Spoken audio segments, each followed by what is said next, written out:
नमस्कार, मैं कौशल किशोर मिश्रा आप सभी का स्वागत करता हूं आपके अपने अभिज्ञान अकेडमी पर। तो फिर मैं शुरू करता हूं। आज सिंधु नदी तंत्र भूगोल में एक शानदार टॉपिक है। आज से हम लोग पढ़ेंगे भारत का अववाह तंत्र, जिसमें सबसे पहले हम लोग पढ़ेंगे सिंधु नदी तंत्र के बारे में। ठीक है, इससे पहले हम कहना चाहेंगे कि करो कुछ काम तुम ऐसा कि जग में नाम हो जाए, चलो तुम जिस दिशा में भी महकती शाम हो जाए। जमाने की नहीं सुनना, जमाना है बड़ा जालिम, अगर सुनते हो खुद मन की तो फिर इतिहास लिख जाए। ओके, शुरू करते हैं। सिंधु नदी तंत्र कंप्लीट फैक्ट्स आपको इस वीडियो में मिलने वाले हैं, यानी इसके बाद आपको सिंधु नदी तंत्र बिल्कुल पढ़ने की ज़रूरत नहीं है। जीरो से लेकर के हाईएस्ट तक की इसमें जितने भी फैक्ट पूछे जाते हैं वो सारा इसमें हम कंसेप्ट ही पढ़ेंगे, मात्र 10 मिनट में, ज़्यादा समय भी नहीं लगेगा। ठीक है, शुरू करते हैं।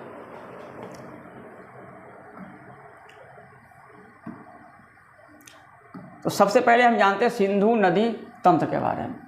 अब देखिए यहाँ पर आप समझ लीजिए कहाँ पर क्या है। देखिए ये सिंधु नदी यहाँ से चली है, ये सिंधु नदी यहाँ पर जा रही है।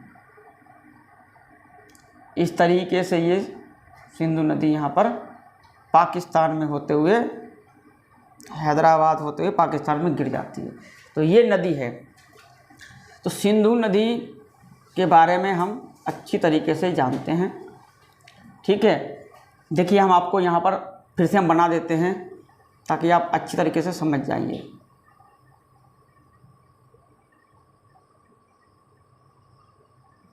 ठीक है, तो ये सिंधु नदी यहाँ से गई। इसके बाद यहाँ पर आपको एक चिनाब नदी मिलेगी। ठीक है, फिर यहाँ पर एक मिलेगी आपको झेलम नदी। ठीक है, और फिर उसके बाद मिलेगी आपको एक रावी नदी, यहाँ पर आपको मिलेगी। और फिर यहाँ पर आपको एक ब्यास मिलेगी, और फिर यहाँ से आपको एक सतलज नदी मिलेगी। ठीक है, तो इस तरीके से ये नदी पूरी हैं। तो हम आइए एक एक नदी या सहायक नदियाँ भी पढ़ेंगे और सिंधु नदी पहले हम शुरू करते हैं। ठीक है, आगे बढ़ते हैं। तो सिंधु नदी के बारे में हम बात करते हैं। सिंधु नदी के बारे में तो सबसे पहले पूछा गया उद्गम स्थल इसका क्या है। तो सिंधु नदी का उद्गम स्थल कहाँ है, तो आप ध्यान रखना, तिब्बत मानसरोवर, तिब्बत के मानसरोवर झील से इसका उद्गम हुआ है। ठीक है, यहाँ पर उद्गम जब हुआ था, तो उद्गम जब होता तो वहाँ पर कोई हिमनद वगैरह होता, तो हिमनद कौन सा था, बोखरचू ग्लेशियर यहाँ पर क्या था, हिमनद था। ठीक है, इतना हमने जान लिया। भैया अन्य नाम कौन से हैं, तो अन्य नाम इसके हैं। देखो तिब्बत में जब था तो इसको कहते हैं शेरमुख, तिब्बत में इसको शेरमुख कहते हैं। ठीक है, और इसका एक नाम और है इंडस। जब ईरान लोग आए थे तो उन्होंने इसका इंडस नाम दिया, और उसी से हमारा देश का नाम इंडिया भी पड़ा है। ठीक है, बाहो कहाँ से कहाँ तक बहती है, तो देखिए ये चीन में बहती है, चीन के बाद भारत, और भारत के बाद पाकिस्तान। चीन, भारत, पाकिस्तान, यानी तिब्बत, फिर ये भारत और फिर ये पाकिस्तान, यहाँ पर ये बहती है। ठीक है, जब ये बहती है तो इसमें आपको ये भी ध्यान रखना है, ये कहाँ गिरती है, तो अरब सागर में ये मुहाना बनाती है। ध्यान रखना, मुहाना अरब सागर, मुहाना बनाती है अरब सागर में। ठीक है, मुहाना अरब सागर में बनाती है। अब कोई नदी अगर है तो वहाँ पर क्या होगा, कोई शहर भी होगा। तो सिंधु नदी के किनारे शहर कौन सा है, तो फेमस शहर है कौन सा, लेह। सिंधु नदी के यहाँ पर आपको, ये सिंधु नदी है, यहाँ पर आपको मिलेगा एक लेह। ठीक है, तो यहाँ पर लेह शहर है, और ये लेह कहाँ है, तो आपको पता है लद्दाख में, ये शहर हो गया। ठीक है, इसके बाद जब शहर है, अब एक चीज़ और ध्यान रखना, सिंधु नदी किन दो पर्वत श्रेणियों के बीच में, यहाँ पर आपने 3 श्रेणियाँ पढ़ी होंगी, काराकोरम,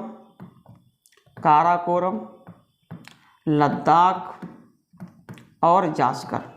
तो ये नदी जो सिंधु नदी है, ये लद्दाख और जास्कर के बीच में है। ठीक, ये भी आप ध्यान रखना, कहाँ है,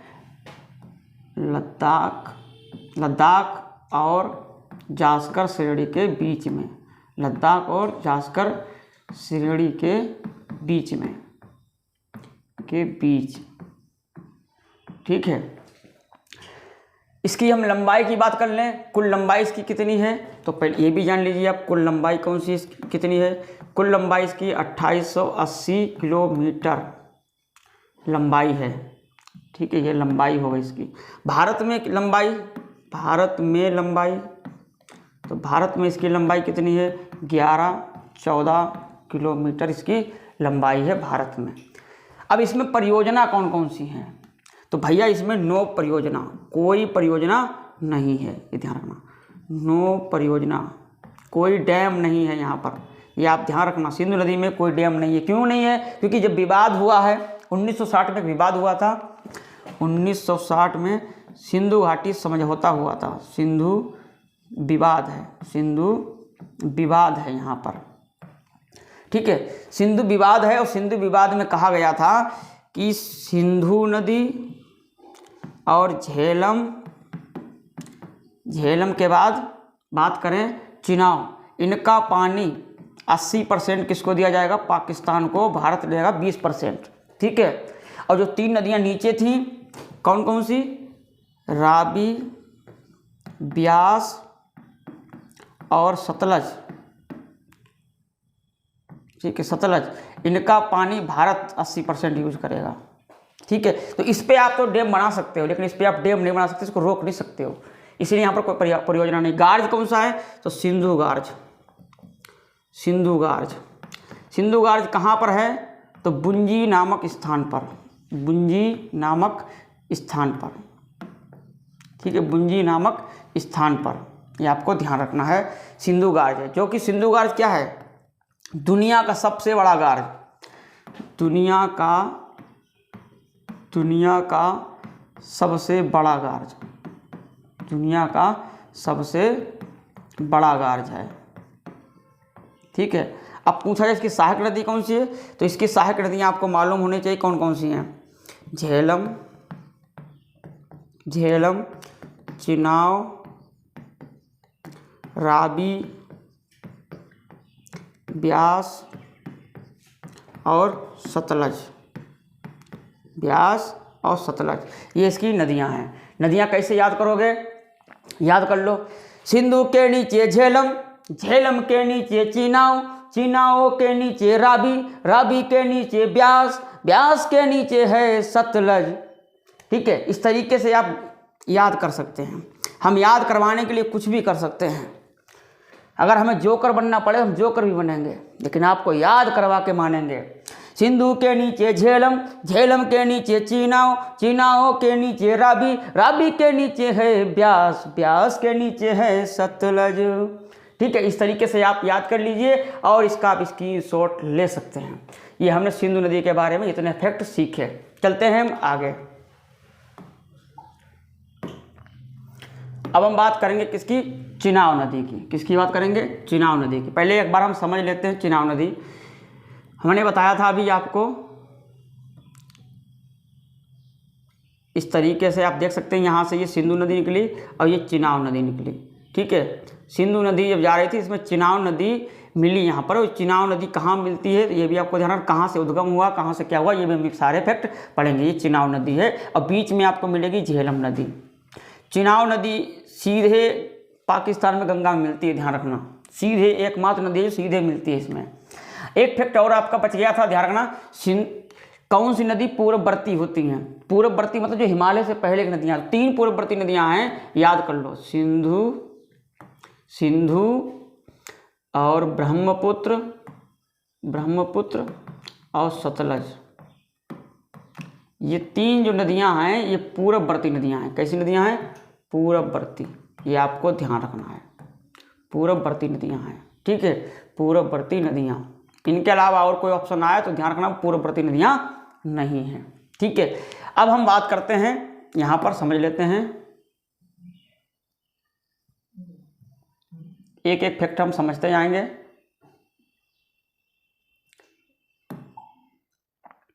ठीक है, सबसे पहले पूछा गया उद्गम स्थल क्या है। चिनाव नदी का उद्गम स्थल क्या है, तो इस पर हम बात करेंगे। चिनाव नदी का उद्गम स्थल क्या है। सबसे पहले एक चीज़ जानिए, एक नदी थी चंद्र और एक नदी थी भागा। इन दोनों के मिलने से बनी कौन सी नदी? चिनाव नदी। यहाँ पर ये नदी बनी है चिनाव नदी बनी है, ये आपको ध्यान रखना है। ये नदी कौन सी? चंद्र, ये है भागा। इन दोनों के मिलने से नदी बनी है चिनाव नदी। ठीक, ध्यान रखना। ठीक है, चिनाव नदी बनी है और इसका आप जानते हैं कौन सा स्थान था ये?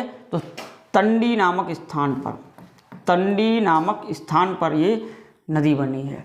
ठीक है, तो उद्गम स्थल क्या है? तंडी। और ये तंडी कहाँ है? तो आप ध्यान रखना, हिमाचल प्रदेश में, हिमाचल प्रदेश में। ठीक है, अन्य नाम इसका क्या है? अन्य नाम इसका क्या है? तो इस चिनाव नदी का नाम अन्य है अस्कनी। अस्कनी नाम है, अस्कनी नाम है। बाहो कहाँ है? तो ध्यान रखना, बोलो हिमाचल प्रदेश, हिमाचल प्रदेश। ठीक है, पंजाब और जम्मू कश्मीर, ये यहाँ पर बाहो क्षेत्र है इसका। ठीक है, और बाद में आपको मालूम है पाकिस्तान, पाकिस्तान। तो ध्यान रखना, ये कहाँ से? रोहतांग दर्रे से चल करके और कहाँ तक जाती है? रोहतांग दर्रे से, ठीक है, पाकिस्तान में मिठानकोट, मिठानकोट में मिल जाती है, में मिल जाती है, मिल जाती है।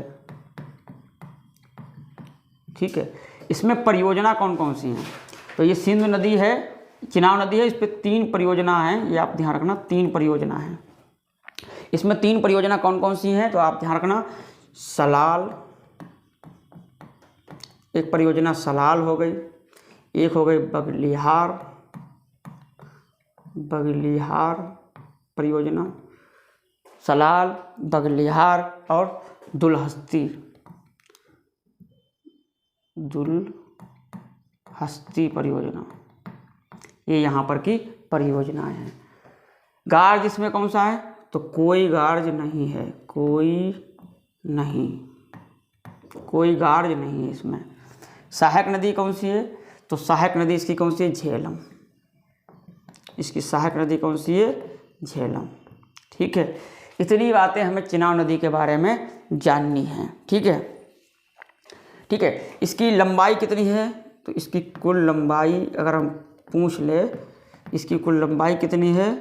तो 1180 किलोमीटर। ठीक है, 1180 किलोमीटर इसकी क्या है? लंबाई है। ठीक है, अब हम बढ़ते हैं आगे। अब ये स्क्रीनशॉट ले लीजिए आप, बढ़ते हैं हम आगे। अब हम बात करते हैं झेलम नदी की। किसकी? झेलम। तो झेलम नदी का उद्गम स्थल कहाँ है? तो झेलम नदी का उद्गम स्थल आपको पता होना चाहिए, शेषनाग झील से, शेषनाग झील, जम्मू।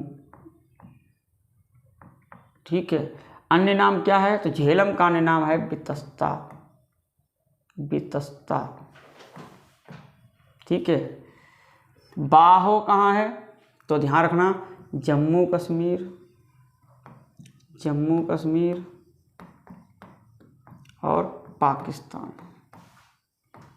ठीक है, ये इसका बाहो क्षेत्र है। देखिए यहाँ पर देख लीजिए आप।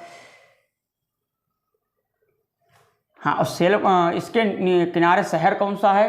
तो इसके किनारे शहर कौन सा है? याद रखना, श्रीनगर, श्रीनगर। चलिए, अगर प्रश्न पूछ लिया श्रीनगर को किसने बसाया था, तो किसने? अशोक महान ने, अशोक महान। ऐतिहासिक फैक्ट भी ले लेते हैं, अशोक महान। ठीक है, झेलम नदी पर कौन कौन सी परियोजनाएं हैं? झेलम नदी पर कौन कौन सी परियोजनाएं हैं, ये आपको ध्यान रखना। तो यहाँ पर 2 परियोजना हैं, उरी और तुलबुल, तुलबुल परियोजना। 2 परियोजना इसमें हैं झेलम नदी पर। ठीक है, 2 परियोजना हैं। गार्ज, तो इसमें भी कोई गार्ज नहीं है, कोई गार्ज नहीं है।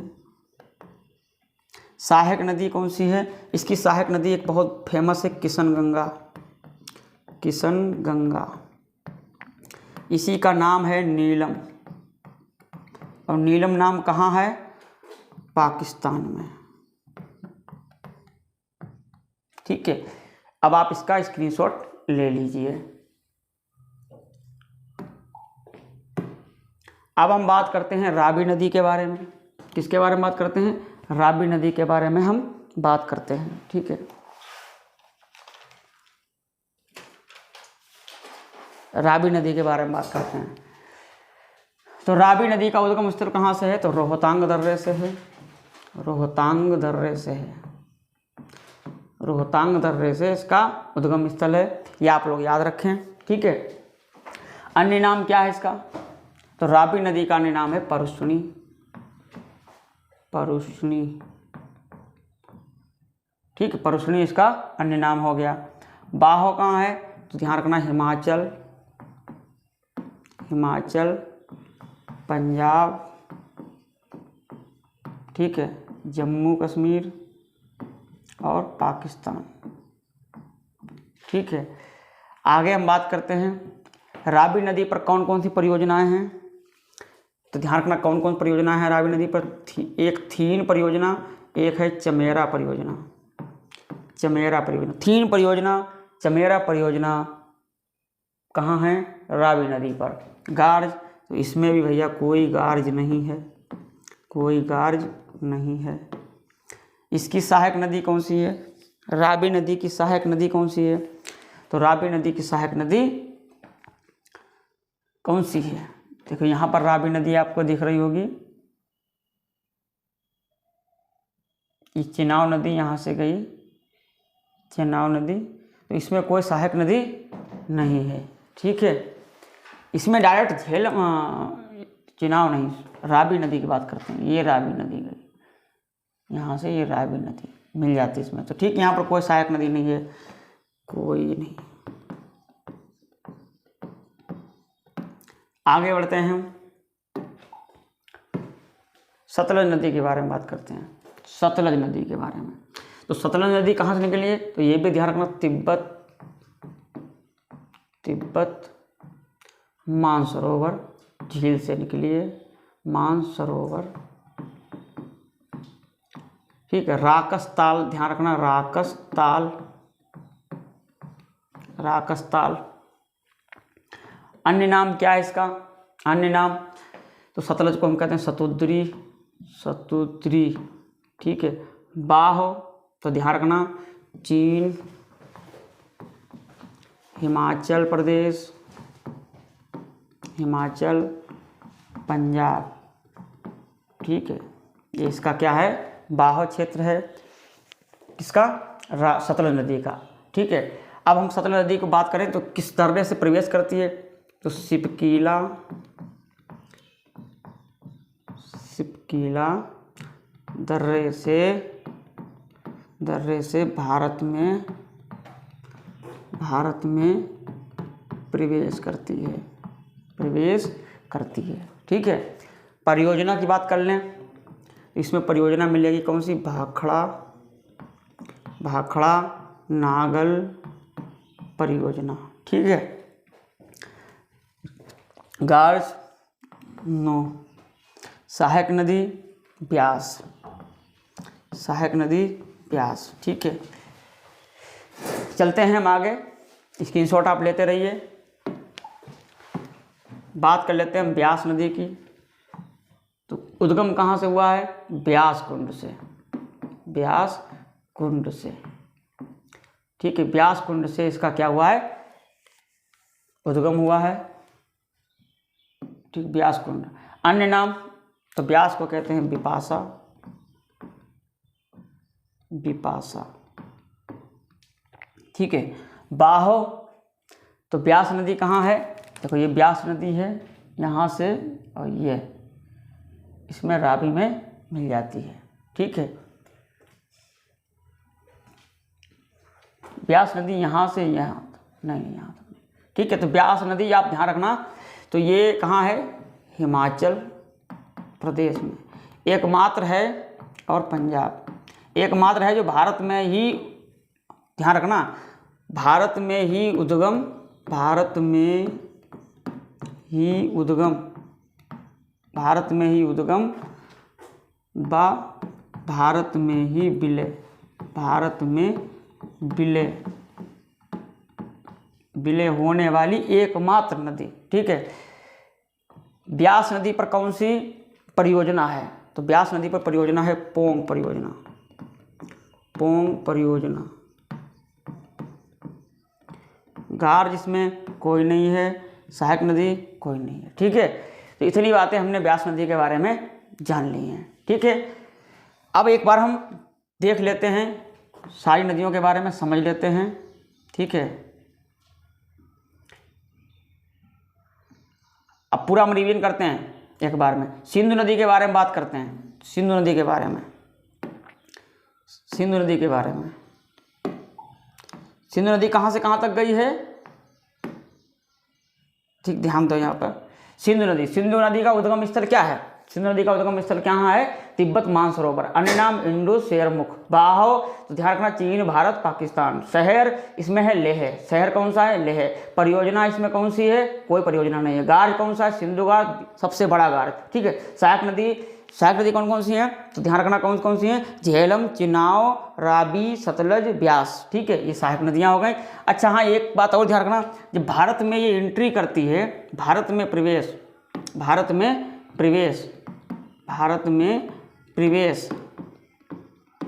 तो भारत में जब प्रवेश करता है तो वो स्थान है दमचौक, और पाकिस्तान में जब प्रवेश करती है, सिंधु नदी के बारे में बात कर रहे हैं, पाकिस्तान में प्रवेश तो वो स्थान है कौन सा, चिल्लास, कौन सा स्थान है, चिल्लास, ठीक है।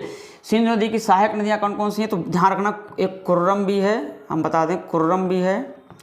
सिंधु नदी की बात कर रहे हैं यहाँ पर, ठीक है, सिंधु नदी के बारे में, ठीक, कुर्रम नदी भी है। और सिंधु नदी के किनारे कौन कौन से हैं, तो हमने बता दिया लेह, कौन सा है, लेह इसमें है, और हैदराबाद भी है, ठीक है। तो इतनी सब बातें पढ़ ली, फिर उसके बाद हमने झेलम पढ़ा, उसके बाद हमने चिनाव पढ़ा, रावी, ब्यास, सतलज, सबके बारे में हमने पढ़ लिया है। इसको 1-2 बार देखिएगा, आपको समझ में आ जाएगा, ठीक है। तो हम मिलेंगे आपको एक और वीडियो में, तब तक के लिए अपना ध्यान रखें। नमस्कार, एक बार फिर से सभी का बहुत बहुत धन्यवाद, ऐसे प्यार बनाते रहिए।